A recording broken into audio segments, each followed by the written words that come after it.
உன்னை எறிந்தால் கதை நியதி. வாழ்க்கையில் முயற்சி முக்கியம்.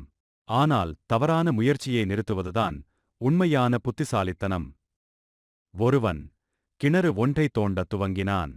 மாதக்கணக்கில் தோண்டியும் தண்ணீரைக் காணவில்லை. 20 அடிகள் தோண்டியும் நீர் இருப்பதன் அறிகுறியையே காணாத போதிலும் அவன் முயற்சியை கைவிடவில்லை.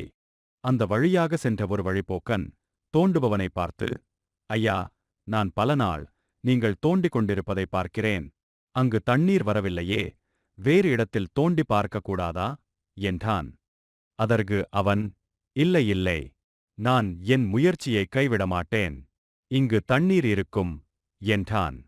சில நாட்களுக்குப் பிறகு மறுபடியும் அந்த வழிப்போக்கன் அம்மனிதனை பார்த்து கோபமாக, அட, நீ என்ன முட்டாளா? இந்த இடத்தில் நிச்சயம் தண்ணீர் உனக்கு கிடைக்காது. ஏன் தோண்டிக் கொண்டே இருக்கிறாய் என்று கேட்க, அதற்கு அவன், நான் முதலில் தோண்ட ஆரம்பித்தபோது என் மனைவி எதிர்த்தாள். அவளை நான் பொருட்படுத்தவில்லை. சில வாரங்களுக்குப் பிறகு என் உறவினர்கள் தடுக்கும் வகையில் அறிவுரைகள் கூறினார்கள். அவர்களையும் அலட்சியம் செய்தேன். அதன் பிறகு கிராம மக்கள் என்னை தடுத்தனர். அவர்களையும் நான் பொருட்படுத்தவில்லை. என் முயற்சிகள் எல்லாம் வீண் என்றும் எனக்கு தண்ணீர் கிடைக்காது என்றும் எனக்கும் நன்றாகத் தெரியும்.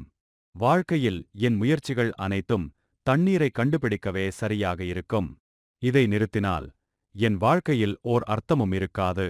எல்லாவற்றிற்கும் மேலாக என்னை பற்றியே நான் கீழ்த்தரமாக நினைத்து விடுவேனோ என பயமாக உள்ளது என்றானாம்.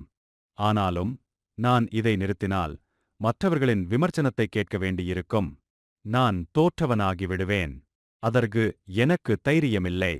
இப்போது நிறுத்தினால் என்னை அவர்கள் முட்டாள் என்பார்கள். இங்கு அந்த மனிதன் முயற்சியை விட்டுவிடாதவன் போலத் தெரிகிறான். ஆனால் உண்மையில் அவன் தவறான காரணத்திற்காக பிடிவாதமாக பிடித்துக் கொண்டிருக்கிறான்.